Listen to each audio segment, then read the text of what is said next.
और अब आ रही है स्पेशल सेगमेंट की, जिसके लिए आपको लेकर चलते हैं अवधेश के पास। धन्यवाद पूजा। बात करते हैं लोकसभा चुनाव की। लोकसभा चुनाव को लेकर महाराष्ट्र में मंथन का दौर जारी है। एनडीए खेमे में सीट शेयरिंग को लेकर दिल्ली में बड़ी बैठक हुई।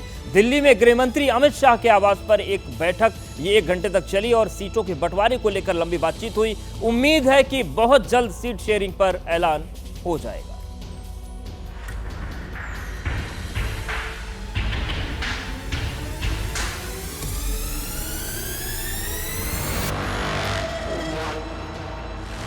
देश में सबसे बड़ा गठबंधन है एनडीए और लोकसभा के ऐलान से पहले ही बीजेपी अपने सहयोगियों के साथ सीट शेयरिंग फाइनल कर लेना चाहती है।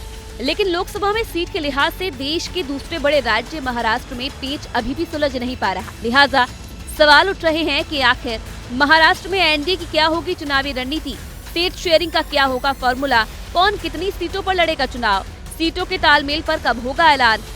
सीटों पर फंसे पेच सुलझाने के लिए दिल्ली में बड़ी बैठक हुई। शिवसेना शिंदे गुट और एनसीपी अजीत गुट के नेताओं के साथ अमित शाह ने देर रात अपने आवास पर करीब 2.5 घंटे बैठक की।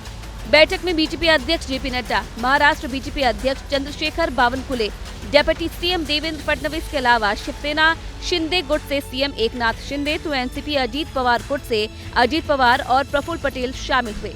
खबर ये भी है कि अजीत पवार और प्रफुल्ल पटेल ने अलग से भी अमित शाह से मुलाकात की। इससे पहले 5 मार्च को मुंबई में भी अमित शाह के साथ बैठक हुई थी। सूत्रों के मुताबिक इस बैठक में अहम मुद्दा सीट शेयरिंग था। सूत्र ये भी बता रहे हैं कि महाराष्ट्र में लोकसभा के लिए महायुति यानी कि एनडीए के बीच सीट शेयरिंग का फॉर्मूला तकरीबन पिछले चुनाव का नतीजा ही रहने वाला है। दरअसल 2019 से 2024 के बीच महाराष्ट्र में सियासी समीकरण पूरी तरह बदल गया। शिवसेना और एनसीपी दोनों में 2 फाड़ हो चुका है और अब दोनों दलों का एक गुट बीजेपी तो दूसरा विपक्षी खेमे के साथ है।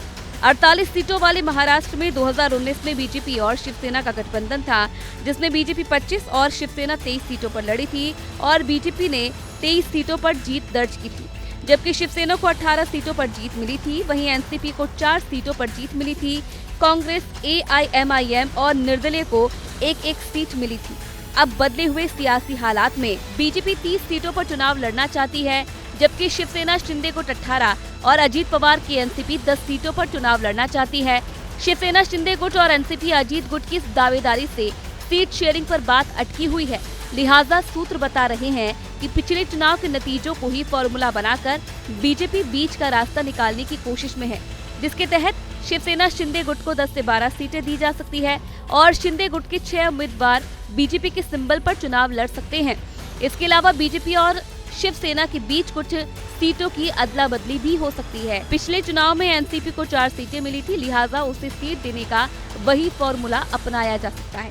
यानी शिवसेना शिंदे गुट को 18 सीटें मिल सकती है, जो वो मांग कर रही है, लेकिन जिन सीटों पर उसके उम्मीदवार बीजेपी के सिंबल पर लड़ेंगे उस पर वो जल्द फैसला कर सकती है। शिंदे गुट इस बार राज ठाकरे की पार्टी को भी लोकसभा चुनाव लड़ाना चाहती है, लिहाजा ये भी देखना दिलचस्प होगा कि उन्हें कैसे एडजस्ट किया जाता है। वहीं अजीत पवार गुट ज्यादा सीटों की मांग पर अलग से अमित शाह से मिले, उन्हें क्या फाइनल ऑफर मिला, इसका खुलासा भी जल्द होने की उम्मीद है, क्योंकि सीट शेयरिंग में हो रही देरी को लेकर सियासत भी गर्म है। विपक्षी इंडिया गठबंधन में भी पेच फंसा हुआ है, लेकिन उद्धव ठाकरे ने बीजेपी पर तंज कसने शुरू कर दिए हैं।